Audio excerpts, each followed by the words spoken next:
And welcome to the Comic Corner. My name is Damon, and we have a special episode today. We're not really talking comics. We're talking something that has some comic tie-ins to it, I guess, but it's something that I like very dearly, and something that my guest today does too, who usually hosts. So this is just a very strange dynamic we have today. TJ, not Fat Thor TJ, but Agents of Fandom TJ, the chief, the head of it all. Buddy, how are you?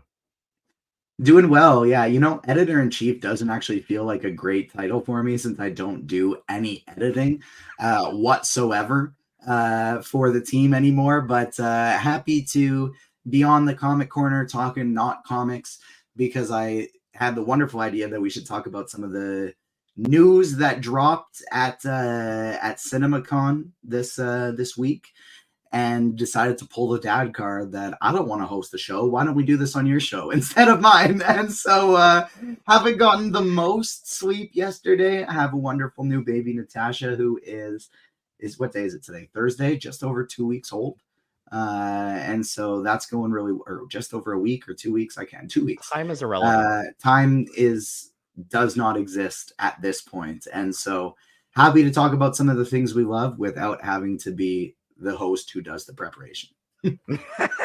So I did do preparation coming into this. I usually don't. I usually just wing it, kind of like you do. But I'm glad I did, because I'm almost going to be breaking news to you because you've been so out of the loop today and over the last couple of days. So we did have CinemaCon.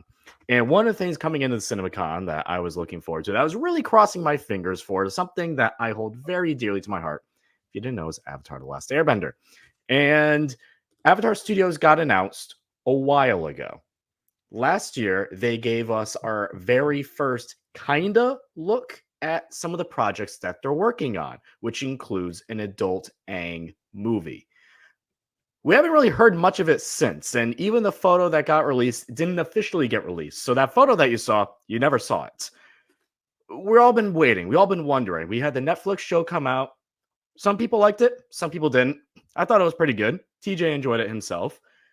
But the big question is, okay, let's get to this Avatar Studio stuff. It's been a few years. When are we getting actual news? So my big thing coming into this week was CinemaCon, because they gave us at least a little bit of a teaser last year. So I was expecting something. I was like, just give me voice actors at this point. Like, give me anything. And they did. They actually gave us some voice actors, TJ, which is very exciting because it gives us a little bit of a direction on kind of where it's going. And there was one in here that stunned a lot of people, stunned myself personally. I wasn't expecting this name to be brought up at all. But let's start with the main guy himself, Aang, right? Every character that we know of, except one potentially, is essentially getting recast. Aang is the first. He's going to be voiced by Eric Nan, who is a South Korean actor. He's actually pretty famous in the space. He has a lot of followers. He's a singer, so you can kind of imagine he has his followers with him. Aang will be around 24 years old when this movie comes out, by the way, just for like some extra context. So that's about where he is in age. He's a little older than that. But, it's when you listen to him talk, just as like just like as himself, it just screams Aang, just like in his mid-20s, still joyful, still full of life. It's very exciting. The First other ones question. yes. First question on Aang. Mm-hmm. Going to be around 24 years old. How old was Aang when he had Boomy? We don't really know the ages, like officially. Because really Boomy's pretty old. And so it'd be interesting if we have a little baby at this point in the story. It's possible. Now, that wasn't teased at all. We don't know that for certain. It could be that Katara could be newly pregnant right now. She could have already had the baby. But I want to say they haven't had Boomy yet at this point, but we don't know for sure. We do not. Speaking of Katara, let's go there. We do not know officially after this point, besides one character, who's playing what officially, but we can kind of put the pieces together if you know how to look at them, right? Jessica Matten is speculated to be playing Katara. She is definitely 100% in this movie. She was announced as a voice actor. We're speculating that she's playing Katara. She is an indigenous actor. She's been in live action shows like Frontier, Dark Winds, Tribal. She's more in the live action space than the actual voice acting space. So that could be interesting going into it. But it's one of those where you look at her like, yeah, that looks like, she looks like she could be Katara. I haven't heard her speak very much, but she does bring a little bit of fire with her when she talks, and that's something that you definitely need in that character. Yeah, I agree. One of As your that's my favorites. favorite character in the series, right? And so Mhm, that's the one that I hope for me that's it's the most important that they nail. And it does seem and that'll kind of be unveiled as we go through the rest of this casting process. But what, as you said, we can connect the dots, and it does seem like they made it an important goal to actually cast the characters with appropriate representation for mhm. their voice actors. And so, with that being the case, I do think that makes sense a lot of sense that that's Katara. And even though I don't know anything about the actor, I'm happy that they at least nailed step one with the representation aspect, and I'm excited to see Mhm. what she does. When you want to talk about representation, that's something that Avatar Studios is really, truly leaning on pushing here because the voice actor they got for Toph is actually legally blind. Name is Dion Kwan, excuse me. They will be playing a 24-year-old Toph, same age as Aang, but she's been voiced in actual cartoons in the past. She is a voice actor. She's on like Rugrats. She's on Fairly Odd Parents. And you don't want to listen to those voices when you're kind of, trying to think about Toph, but that shows that she has range. And it's another one of those when you listen to her talk in her normal voice. That sounds like that can be an adult Toph right there. She just has to put a little bit more Tophism to it. But again, the representation that you mentioned, just so far nailing it across the board. Yeah, who better to nail the feelings of Toph than somebody who can somewhat identify with the experiences? Obviously, not being an Earthbender, but with certain aspects of her character. And I think I'm happy you mentioned the Tophisms because I think that's the most important Mm, aspect of getting Toph right, more so than any of the other characters, is not the voice specifically. And you can like look at the Legend of Korra stuff, even though the voice isn't that all the same. You could have your eyes closed and know exactly that that's Toph because of the inflections, because yeah, of the way she speaks. And so, as long as that is nailed, I think that's far more important than the voice itself. absolutely. And this person, Dion, is extraordinarily experienced in the voice acting regard. So no worries there. So far, we're nailing it. Last one of the main crew is we have our Sokka, probably. Roman Zaragoza. Not much is really known on Roman. He's kind of a newer actor. He's been in Ghosts, which is a pretty recent show on CBS. And for the Austin and Alley fans out there, he was in 3 episodes of that back in the day. So there you go. Again, another one where we are nailing the representation factor with Roman. That's important here. And so long as he can kind of play that leader, because Sokka at this point in his life, he'll be around late 20s, mid to late 20s, 27 ish. That needs to be important with him. He's not the same person. He's probably the one who had the biggest personality arc, I Mm, think, throughout the original animated series. And so it's gonna be he's the one where it's gonna be the most interesting to see where he is because we know that that kind of continues to develop and his leadership skills only grow and grow and him gain to higher and higher levels as time goes on in spaces that we don't see between Avatar: The Last Airbender and Legend of Korra. And so his development, I think, is going to be the most interesting because we can kind of guess where the rest of these people are going to be. You mhm. know, like we can Aang is the Avatar. He's protecting the world. He's trying to rebuild. Maybe starting up some Republic City ideas. Toph is Toph. And Katara is going to be right alongside Aang, potentially pregnant at this point, and likely in her 20s, the very best waterbender in the world. And so we kind of know where everybody's going to be except Sokka. Um, And so that's the one I'm most interested in finding out kind of how he's going to be. Yeah, and there's honestly one last character that you'd expect us to mention, and we haven't mentioned yet. That's because they weren't mentioned today, and that's Zuko. Now, Zuko's been rumored for a while to not only have a potential Zuko movie and whatnot, but that Dante Bosco will be returning as that character. That was not confirmed today. That was not announced today. And it's a little strange that they left him off. Now, everyone can speculate. You can imagine, oh, maybe they're holding this for another day to increase excitement later on, or maybe something happened and he's no longer voicing Zuko anymore, or Zuko's just no longer in this movie. I don't know. Nobody knows yet. The only thing we know about this movie is that we have a image from over a year ago that may or may not even like be relevant anymore at this point, right? So I'm holding my horses on any Zuko getting replaced, Dante not being involved anymore. I'm holding all horses on that because at this point, we just do not know, and speculation is speculation. What we can speculate about, though, is something very exciting. And that was the most wild casting they could possibly do in this. And that's bringing Dave Bautista into the world of Avatar The Last Airbender. And he will be voicing the villain. And that's all we know, is that Dave Bautista is voicing the villain in this movie.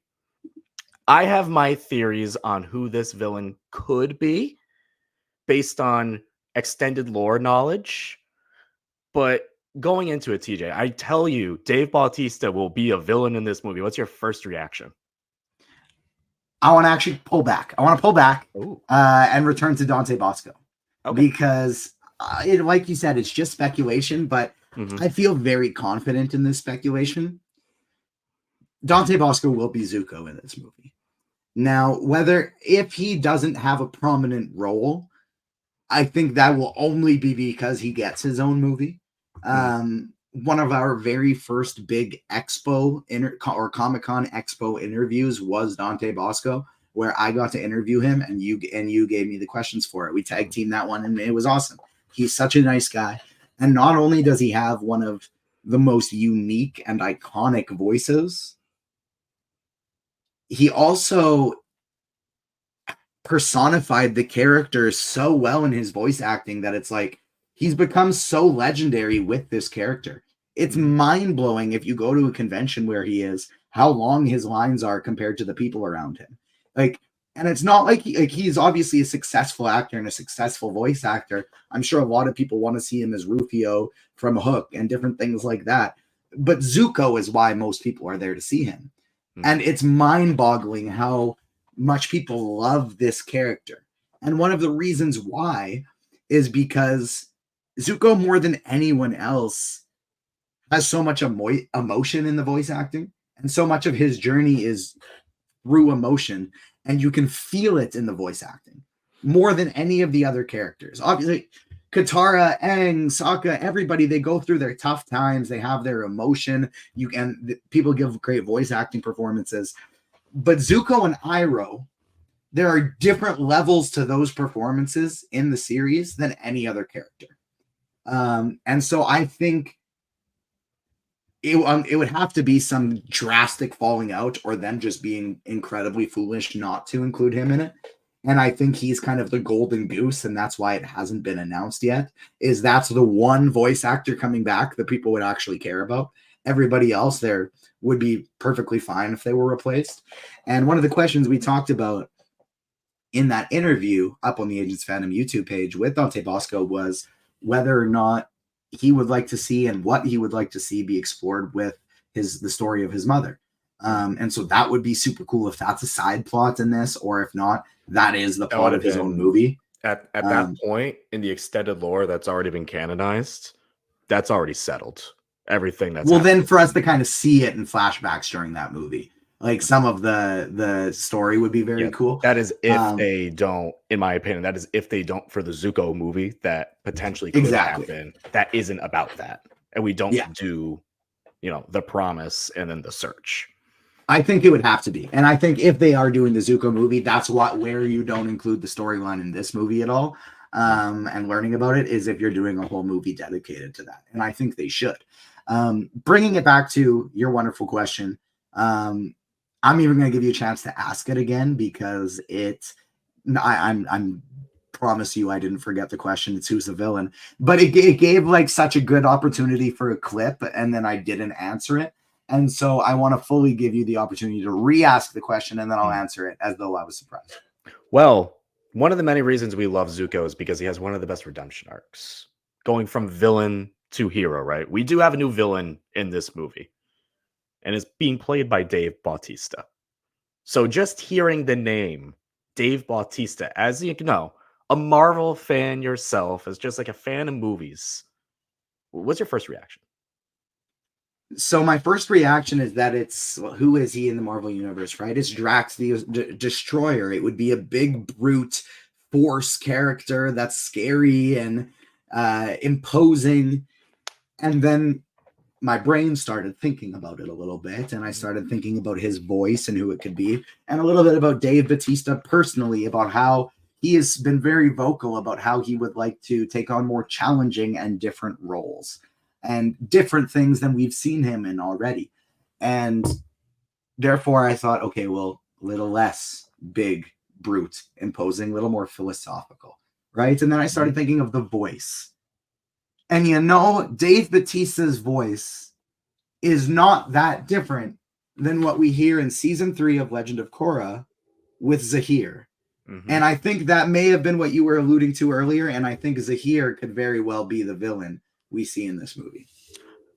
I don't think he's playing Zahir. Let me make that very clear. I think he is going to be a brand new villain who at one point in time was brought up very briefly. Because we have to think about where the gang is with their age, where we are in this timeline, right? They're in their mid-20s. We know where things are going. The Red Lotus is not a thing yet. We do know they become a thing during the age of Aang. Their leader at the time, the guy who separated from the White Lotus to create the Red Lotus, his name is Zai Bao. We don't know anything about this guy. Nothing. Absolutely nothing. And there's so much potential here to now just tie one of the best villains in the entire franchise with the character in the franchise that everyone like knows and loves with Aang, and connect those two stories together to see a thread, right? Because there still is a little bit of a missing where it's like, oh, this Red Lotus thing may have kind of come out of nowhere for some people, but now you have its spark. Now you have its beginning. And something I've seen people say, because he is that big brute, that big strong guy, is for the Netflix live action series specifically, they're like, oh, wouldn't he play a great combustion man? It's like, yeah, he's big. He's got the look. He can be intimidating. He's got the eyes. Absolutely, he could. And I totally agree with you on somebody that would be more philosophical, somebody that isn't just a big guy. He can still, if you really want to keep that combustion man stuff, he could still be like Pylee's father. And maybe he was a combustion bender himself. If you really want to continue that vibe, I don't think you need to, though. I really don't think you need to, especially with him who wants a more challenging role. That is so cool, because the whole theory of the Red Lotus is that they were supposed to keep things in an order, that the White Lotus went back on what they were supposed to do because they kind of just became pawns of the Avatar. That is like philosophical. That is Zahir. That's where this all came from. I think this villain with him in it wouldn't just be a big brute type of guy. It would, like you said, philosophical, and that's where I'm very excited about with this. See, I think I nailed it because I got the Z right. And so because both of their names start with a Z, I feel like I'm pretty spot on. Actually, Zybao starts with an X. Oh, come on. They're just messing with me at this point. Gotcha. But I think that sounds really cool. I think that's a good idea. As long as it's on like I messed up the timeline a little bit, but I think that Zahir Red Lotus storyline is where they need to stick.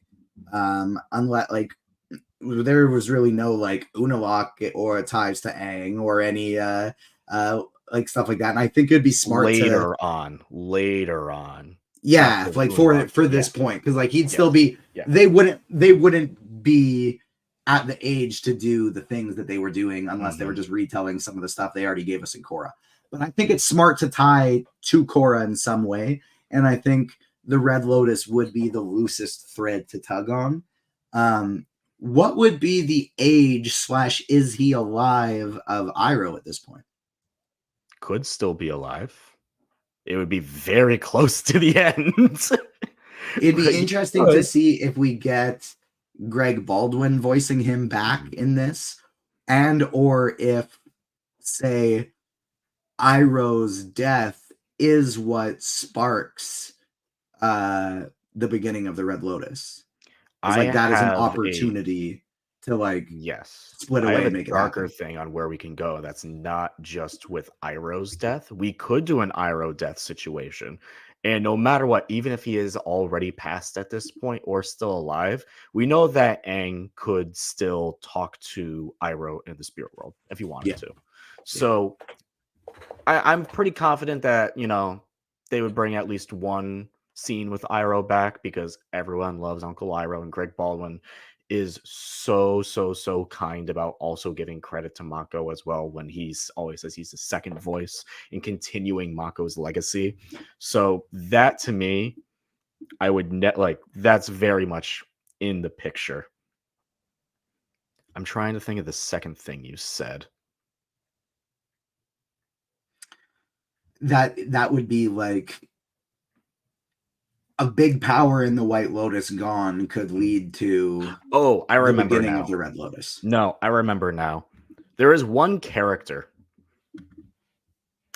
I'm trying to imagine where they all are in their lives when we do the flashback in Korra, because I'm pretty sure Sokka's still alive. But there's one character who is Sokka. We really don't know how he died. He's That's not very alive true. by the time of Korra.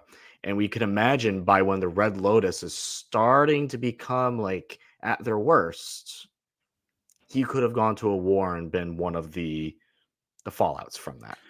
The way the dialogue goes in Korra makes me think he lived till he was quite a bit older. Which is possible because Katara, who's the younger sister, is like grand level old in that Yeah, show, right? she's It's boomy one of old. those loose, it's one of those loose threads, right? That we're still trying to figure out. And also, hey, you want another character we haven't seen or heard of in a hot minute? I just want Suki in this, even like a Yeah. mention passing. Just like, hey, did Sokka and Suki end up together? Because like, answer some of these questions for us, guys. That's it. That's it. One last thing about this movie is we have a working title. Now, the Avatar franchise, as like a naming convention, has been an absolute train wreck ever since James Cameron stepped in and created a billion-dollar movie that kind of solicited that name under his control. So is it Avatar: The Last Airbender / Legend of Korra? Is it Avatar: The Last Airbender Chronicles? The Avatar Legends? What are we calling this? This movie right now is just called Aang: The Last Airbender. I have a feeling that will change. It is a working title. Something that I would like it to be called, if my little theory over here is right, which I'm right maybe like 8% of the time, but it's still 8% of the time, is that it could be like, Rise of the Red Lotus or That's what I was something just like thinking in my that. head was Rise of the Red Lotus. That was the title It's that was literally right there in Yep. my brain. That's kind of like my little brain theory that I'm kind of hoping if my little theory is right. We just don't know where their story is going, which is exciting. It's exciting. We do know a couple things. We do know that Republic City will be in its very young baby stages at that point because him and Zuko have been kind of going around and making this happen. That we do know. And like we mentioned earlier, Zuko, the whole thing between Zuko and his mom is already kind of like a done deal. Like they found each other, which is great.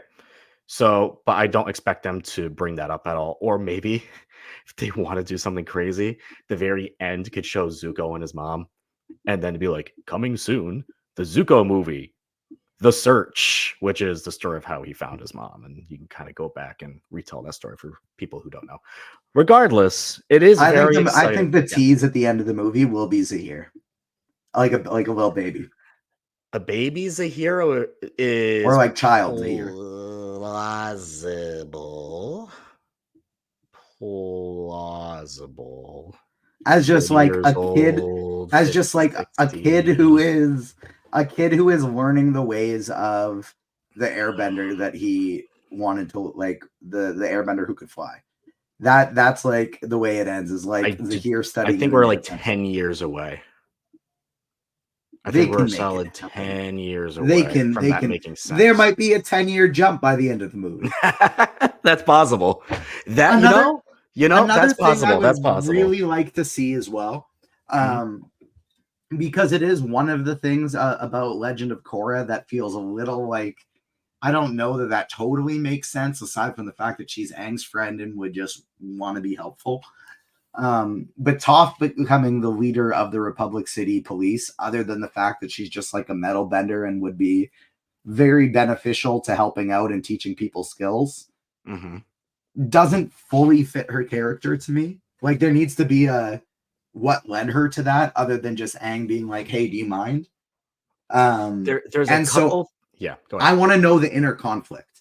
I want to Mhm. know the inner conflict of someone who spent their childhood in essentially captivity and wanted so badly to be free, um, becomes a chief of police. And I want to Mhm. know the difficulties she struggles with going along that path, because her personality is essentially the opposite of cop. It's true. She was the blind bandit at one point. Not not a cop. Now they do have a little bit of Toph in the comics. That's just like some Toph storytelling, which was Toph's Metal Bending Academy. It was her teaching other people how to be, a metal bender. And the only thing that you can see even in the show is when she teaches somebody, she goes full drill sergeant. So you can see a little bit of that police chief, a little bit of that drill sergeant, that cop-esque energy there. But that is interesting they bring up that inner conflict, because even in Legends of Korra, they talk about how she does have that inner conflict. It's more as a parent, where Mhm. she kind of lets her kids do whatever they want because of how she was as a child.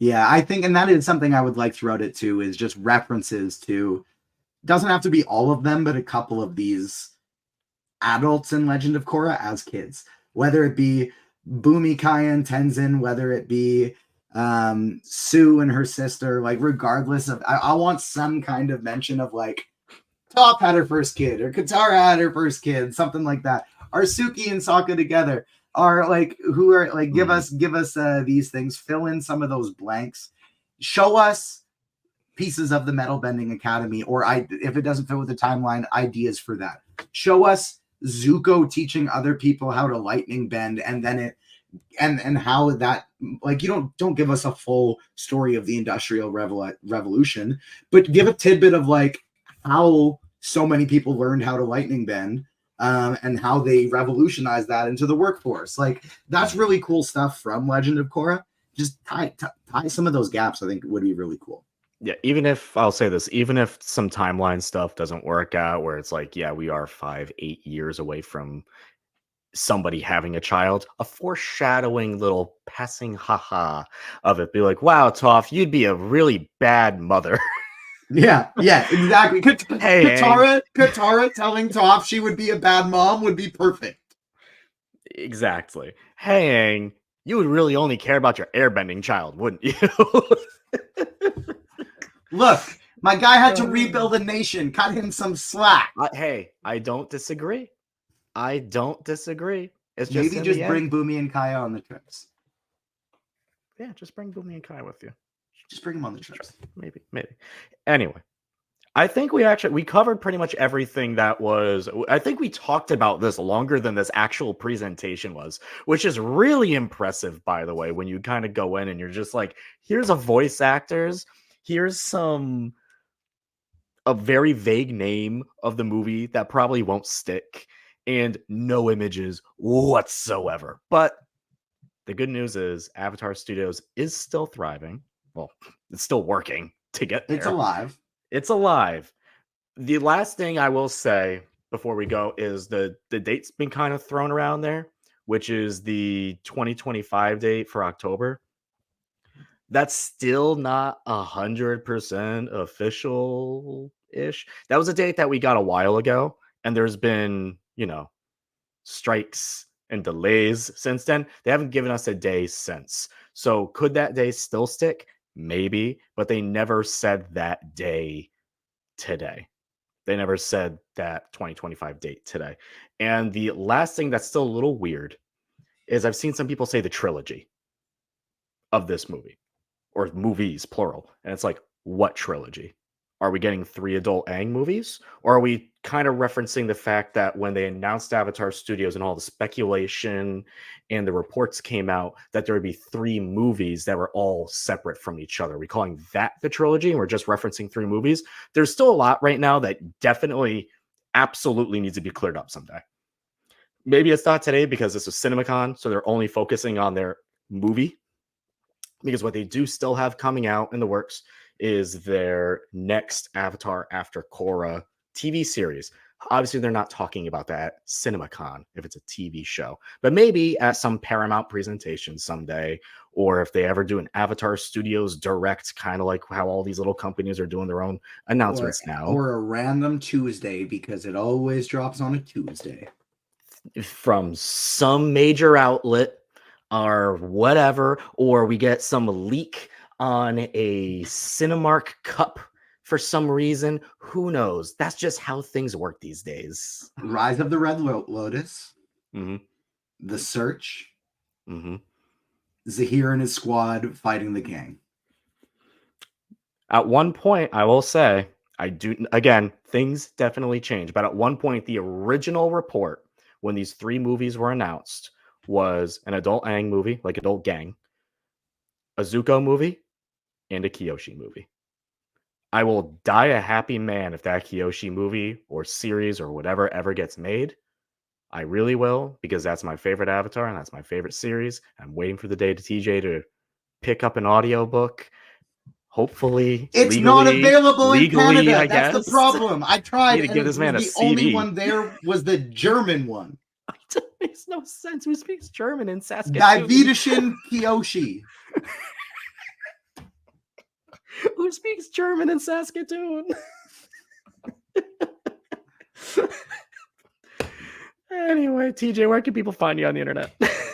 At TJ_Zwarych 5, ZWARYCH 5 on all the socials, but more importantly, follow the Agents of Fandom. You can see them at the top of the screen and the bottom of the screen at Agents Fandom on Twitter and TikTok, Agents of Fandom on Facebook and Instagram. And then you can, of course, find me hosting the Agents of Fandom podcast wherever you get your pods on the same feed now as the Comic Corner.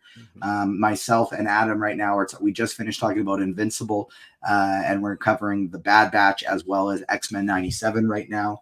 The past 2 weeks, we've had some wonderful guests from the Geeky Waffle, Candace Kaw and Arzu Amin. And next week, to help us cover X-Men 97, we got author of MCU, The Reign of Marvel Studios, Dave Gonzalez, joining us to talk some X-Men as well. So lots of really good stuff coming. We got a lot of fun content and interview opportunities coming up with various things like Kingdom of the Planet of the Apes and The Sympathizer on HBO just in the near future here, as well as a lot of other good stuff. So make sure you subscribe to the Agents of Fandom on YouTube and wherever you get your pods. Make sure you also check out Fandom Academy, The Critics, Listen 3000, so many other shows we have on the Agents of Fandom network. You can find them on the YouTube channel. We have our usual show every other week, myself and AF, where we talk about comics on the Comic Corner. What a concept! Where we review, talk about, speculate, look ahead to everything going on in the comic industry. It's always forever changing. It's always forever evolving. We also just did a great interview. TJ Fat Thor interviewed Steve Orlando. This is our second time we've had Steve Orlando on the Comic Corner, and he was fantastic, as always, talking about Scarlet Witch, his new graphic novel, Silver Vessels, and how important local comic shops really, truly are. You can find me on Twitter at Damon Tweet. You can find me on TikTok at Damon Talks Comics. You can find me on Instagram at Damon.Graham. If you're sensing a theme, you got the theme. You know where to find me. That'll do it for this issue of the Comic Corner. Until next time, go read some comics.